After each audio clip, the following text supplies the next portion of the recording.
एक दौर था टीवी का जब यूट्यूब और इंटरनेट सब लोगों तक पहुंचा नहीं था। उस जमाने में जब टीवी पर ऐड आया करते थे तो हम बड़े चाव से देखा करते थे, चाहे वो आइडिया का अभिषेक बच्चन वाला व्हाट एन आइडिया सर जी हो, या फिर एयरटेल का ए आर रहमान ने जो धुन दी थी, या वोडाफोन के जू एड्स। इन सभी एड्स ने हमारी लाइफ में बहुत सुंदर यादें हमें दी। फिर आया जियो और टेलीकॉम सेक्टर से बहुत सारी कंपनी अपना बोरा बिस्तर उठा के चल दी, लेकिन यही एयरटेल ने अलग जोर लगाया और उधर आइडिया ने हाथ थाम लिया वोडाफोन का, जिसके बाद ये बन गया वी। और आज आप भी वी के कस्टमर हैं तो आपको अपने नेटवर्क में थोड़ी बहुत दिक्कत तो जरूर हो रही होगी। नहीं, हम आपकी स्क्रीन हैक नहीं कर रहे हैं। एक्चुअली वोडाफोन आइडिया यानी वी पर इंडस टावर्स के करीब 7,000 करोड़ बकाया है और आज कंपनी पर इसके अलावा भी बहुत सारे कर्ज हैं। इसकी वजह से कंपनी बैंकरप्ट होने की कगार पर है और ये इतना बड़ा घाटा है कि इसे कॉर्पोरेट इतिहास का सबसे बड़ा घाटा माना जा रहा है। जैसा कि हम सभी जानते हैं कि जब जियो आम इंसान की जिंदगी में फ्री भी लेकर आया तो आम इंसान का दिमाग ही चकरा गया और एक साथ सब दौड़ लगाने लगे जियो की तरफ। और लगाए भी क्यों ना, भला मुफ्त का माल किसे पसंद नहीं है। लेकिन वक्त जैसे जैसे गुजरता गया हमें अपनी मुफ्तखोरी और कंपनी की चालाकी का पता लग गया। पर चीजें आम इंसान को नहीं भुगतनी पड़ी, बल्कि इसकी चपेट में बड़ी बड़ी कंपनीज भी आ गई और यहीं से शुरू हुआ वोडाफोन आइडिया का नुकसान। कंपनी साल दर साल कर्ज में डूबती गई और आज इस भारी कर्ज में डूबी वोडाफोन आइडिया के करीब 25 करोड़ से ज्यादा कस्टमर्स भी मुसीबत में आ गए। अब आप कहेंगे कैसे, तो बता दें कि वोडाफोन आइडिया पर इंडस टावर का करीब 7,000 करोड़ का कर्ज बकाया है और इंडस टावर्स ने कंपनी को चेतावनी दी कि अगर जल्द ही उसके कर्ज को वीआई वापस नहीं करेगी तो कंपनी उसके नेटवर्क को बंद कर देगी। आपको यहाँ बताते चलें कि इंडस टावर्स इंडिया की लार्जेस्ट मोबाइल टावर इंस्टॉल करने वाली कंपनी है और भारत में 5 में से 3 कॉल्स इसी कंपनी की साइट से होती हैं। साफ लफ्जों में कहें तो ये भारत में टेलीकॉम सेक्टर का बिग बी है। अब वी पर इस कंपनी का अच्छा खासा कर्ज चढ़ा हुआ था, यानी लगभग 7,000 करोड़ रुपए का, और ये कर्ज इस साल और बढ़ चुका है। यानी वी नाम की मक्खी इंडस टावर्स के कर्ज वाले गुड़ में जा फंसी है। एक्चुअली कर्ज में डूबी telecom company Vodafone idea limited का नेट लॉस बढ़कर 7,595.5 करोड़ रुपए पर पहुंच गया है। इसके साथ ही कंपनी को इससे पिछले फाइनेंशियल ईयर की सितंबर तिमाही में 7,132.3 करोड़ रुपए का नेट लॉस हुआ था। और मतलब है कि वोडाफोन आइडिया रिलायंस जियो और एयरटेल के बाद तीसरी बड़ी टेलीकॉम कंपनी है जो आज भारी कर्ज से गुजर रही है। इसके लॉस के एक और फैक्टर पर नजर डालें तो अब 5G सर्विस को लेकर भी कंपनी पिछड़ रही है, जहां एक तरह रिलायंस जियो और एयरटेल दिवाली पर 5G सर्विस को लॉन्च करने की तैयारी कर रहे हैं। वहीं वोडाफोन आइडिया ने अभी तक इस बारे में किसी भी तरह की कोई बात नहीं कही है। एक्चुअली बताया जा रहा है कि वोडाफोन आइडिया को 5G रिसोर्स सप्लाई करने वाली कंपनीज और टावर कंपनी के साथ डील करने में दिक्कत आ रही है, क्योंकि कंपनियां वीआई को पुराना बकाया क्लियर करने और एडवांस अमाउंट देने के लिए कह रही हैं। बता दें कि इन कंपनियों का वीआई पर 13,000 करोड़ रुपए का बकाया है। वहीं नोकिया का 3,000 और एरिक्सन का 1,000 करोड़ रुपए कर्ज बताया जा रहा है। लेकिन ऐसा नहीं कि कंपनी काम नहीं कर रही या फायदा नहीं बना रही। वोडाफोन आइडिया लिमिटेड ने अपनी सर्विसेज के जरिए साल 2022-23 में इनकम 12.8% बढ़ा ली है, जिससे कंपनी की इनकम 10,614.6 करोड़ हो गई है। इतना ही नहीं, जो पैमाना कंपनी की ग्रोथ दिखाती है, यानी एवरेज रेवेन्यू पर यूजर भी ईयरली बेसिस पर 19.5% से बढ़कर 131 रुपए और पहुंच गया है। इसके साथ ही कंपनी के 4G सर्विसेज का इस्तेमाल करने वाले कस्टमर्स 15 लाख से बढ़कर 12 करोड़ हो गए। लेकिन आपको बता दें कि ये वी के दिवालिया होने की कोई नई बात नहीं है।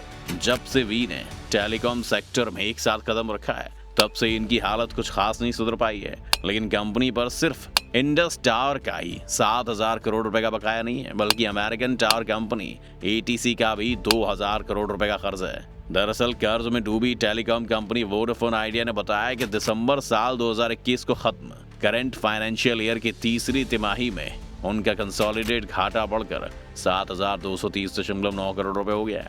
इसके साथ ही कंपनी को एक साल पहले इसी ड्यूरेशन में 4,532.1 करोड़ रुपए का घाटा हुआ था। अब पहले से ही मुश्किलों से जूझ रही टेलीकॉम कंपनी वोडाफोन आइडिया को एक और झटका लगा है। बता दें कंपनी को जुलाई सितंबर तिमाही में 50,921.9 करोड़ रुपए का घाटा हुआ है। अब इतने बड़े घाटे को देखते हुए इन कंपनीज की बिजनेस जारी रखने की एबिलिटी पर सबको शक हो रहा है।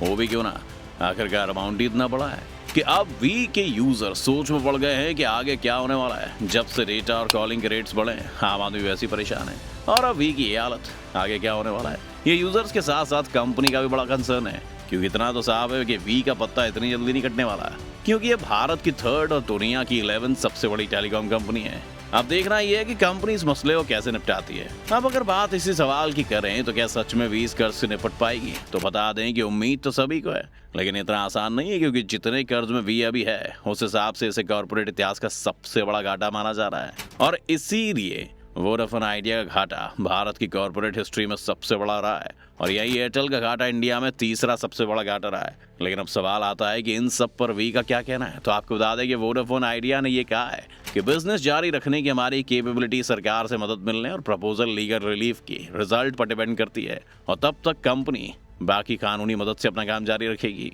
तो ये तो थी बात कंपनी के कर्ज की, लेकिन अगर कंपनी सर्वाइव नहीं कर पाई और बंद हो गई तो क्या? तब वी के करोड़ों यूजर्स क्या करेंगे? आज वी के पास लगभग 25 करोड़ यूजर्स हैं, लेकिन यूजर्स की चिंता की कोई जरूरत नहीं है, क्योंकि अगर वी बंद होती है तो कंपनी के बंद होने से पहले ग्राहकों को 30 दिन का एडवांस नोटिस दिया जाएगा, और इन 30 दिनों में यूजर्स अपनी मर्जी से नंबर को दूसरे टेलीकॉम ऑपरेटर के पास पोर्ट कर सकते हैं। हालांकि नोटिस पीरियड खत्म होने के बाद यूजर्स को कनेक्शन सरेंडर करना होगा। बिल्कुल इसी तरह जब साल 2018 में एयरसेल के बंद होने के बाद यूजर्स को दूसरा ऑपरेटर खोजना पड़ा था, जिसके बाद ट्राई यानी telecom regulatory authority of India ने उस दौरान यूनिक पोर्टिंग कोड की सर्विस शुरू की थी, और इसी को मोबाइल नंबर पोर्टेबिलिटी कहा जाता था। अब ये तो थी कस्टमर्स की बात, लेकिन वी के बंद होने से जियो और एयरटेल को कितना फायदा होगा? अगर टेलीकॉम एक्सपर्ट्स की माने तो वोडाफोन आइडिया के पास लगभग 2 करोड़ पोस्टपेड और 25 करोड़ प्रीपेड यूजर्स के साथ 25 करोड़ एक्टिव यूजर्स हैं। अब अगर कंपनी बंद होती है तो ऐसे में यूजर्स जियो और एयरटेल में बढ़ जाएंगे। हालांकि पोस्टपेड नेटवर्क में जियो का पलड़ा थोड़ा कमजोर दिखता है, तो ऐसे में वी के पोस्टपेड सब्सक्राइबर्स एयरटेल की तरफ रुख जरूर कर सकते हैं।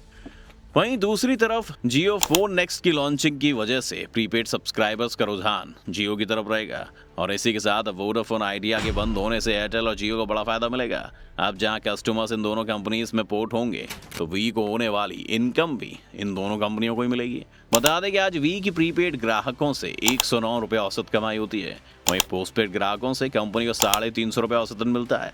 ऐसे में एयरटेल और जियो के रेवेन्यू में करीब 20,000 करोड़ का इजाफा हो सकता है। तो ये थी दूसरी कंपनियों की बात, लेकिन सरकार और देश को भी इससे कुछ लेना देना तो है नहीं। तो आपको बता दें कि देश में जब भी कोई बड़ी कंपनी बैंकरप्ट होती है तो इसका सबसे बड़ा नुकसान होता है देश की इकोनॉमी को। आइए बताएं कैसे आम आदमी इसका विक्टिम बनता है। भारत की तीसरी सबसे बड़ी टेलीकॉम कंपनी वोडाफोन आइडिया पर बैंकों का कई हजार करोड़ का लोन है। इसके साथ ही सरकार का भी उस पर अरबों करोड़ों डॉलर बकाया है। आपको बता दें कि वोडाफोन आइडिया के दिवालिया होने की वजह से सिर्फ सरकार को ही नहीं, बैंकों को भी बड़ा नुकसान है। अगर वोडाफोन आइडिया बैंकरप्ट होती है तो बैंकों के 23,000 करोड़ रुपए का लोन डूब सकता है, और इस लोन का करीब 70% देश की पब्लिक सेक्टर की बैंकों की तरफ से दिया गया है। अब अगर वी ये कर्ज नहीं चुका पाया तो इस वजह से हजारों करोड़ रुपए का नुकसान हो सकता है, और असल में ये नुकसान देश के टैक्स पेयर्स को ज्यादा टारगेट करने वाला है। अब देखना यह है कि वी इन सारी चीजों को कैसे हैंडल करता है। दोस्तों, क्या आपकी फैमिली में भी कोई वोडाफोन आइडिया या वी का इस्तेमाल करता है? तो हमें कमेंट सेक्शन में जरूर बताएं, और आपको वोडाफोन का कौन सा ज़ूज़ू ऐड पसंद है ये भी बताएं। आज की वीडियो अगर आपको पसंद आई हो तो वीडियो को लाइक और शेयर कर दें, और साथ ही हमारे चैनल को सब्सक्राइब भी कर लें।